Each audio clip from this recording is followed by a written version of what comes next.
이커머스와 부동산 시장의 변화에 대한 주제로 오늘 좀 강의를 준비해 주셨는데요.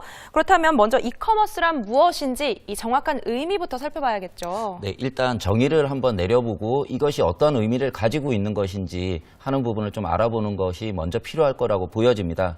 이커머스 시장이라고 했을 때요, 정의를 좀 내려보면요, 이커머스라는 것은 영어입니다. 영어의 약자인데요, 일렉트로닉 커머스라는 말의 약자로서 일렉트로닉의 이와 커머스가 합쳐져서 만들어낸 신조어라고 볼 수 있고요. 이 부분은 의역을 해보면은 전자상거래라고 볼 수 있습니다. 그래서 온라인 네트워크를 통해서 상품과 서비스를 사고 파는 상거래 행위를 이커머스라고 정의 내릴 수 있을 것 같은데요.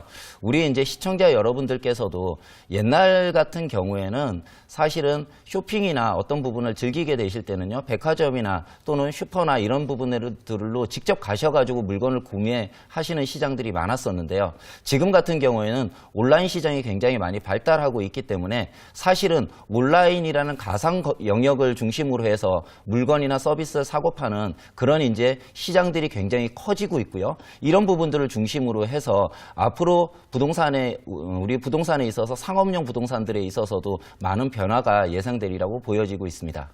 네, 또 이런 이커머스 시장이 전 세계적으로 좀 크게 급성장하고 있는 모습인데요. 또 정확히 어떤 모습을 보이고 있는지 좀 구체적으로 알려주세요. 네, 우리가 먼저 이커머스에 대한 이제 정의를 내려봤는데요. 그러면 이 이커머스 시장이 전 세계적으로 얼마나 크고 있는지, 얼마나 성장하고 있는지, 그리고 앞으로도 성장할지 하는 부분을 좀 알아볼 필요성이 있는 것 같습니다. 그래서 제가 도표를 좀 준비해봤는데요. 이커머스 시장의 시장 성장 현황을 좀 살펴봤습니다. 그랬을 때 지금 2014년도부터 해가지고 2021년도까지 계속해서 성장 추이가 계속 가파르게 올라가고 있다는 것을 볼 수 있고요. 2021년 같은 경우에는 5조 달러 이상을 넘어갈 수 있다고 지금 추산이 되고 있기 때문에 전 세계적으로 앞으로 온라인을 통한 가상 공간을 통한 물건을 사고 파는 그런 이제 시장들이 굉장히 커지리라고 보여지고요. 이런 부분들을 좀 강대국을 중심으로 해서 좀 알아보면요. 미국 시장을 먼저 좀 살펴보겠습니다.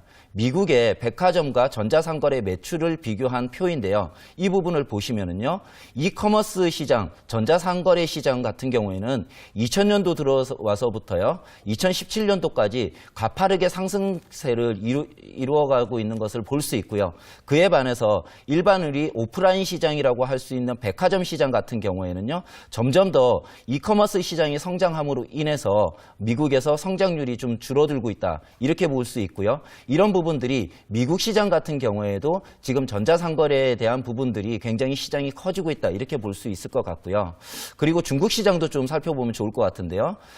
중국 전자상거래 교역 규모를 좀 보시면요, 2010년도에 비해서 2015년도에 약 4배 이상이 증가하고 있다는 것을 알 수 있습니다. 그렇기 때문에 사실 세계에서 무역이나 상업 부분에 대해서 강대국이라고 할 수 있는 미국과 또는 중국 같은 경우에도 지금 굉장히 이커머스 시장이 굉장히 커지고 있다, 이렇게 볼 수 있고요. 이런 부분들이 사실은 앞으로 우리나라에도 굉장히 영향을 미치지 않을까 생각이 듭니다.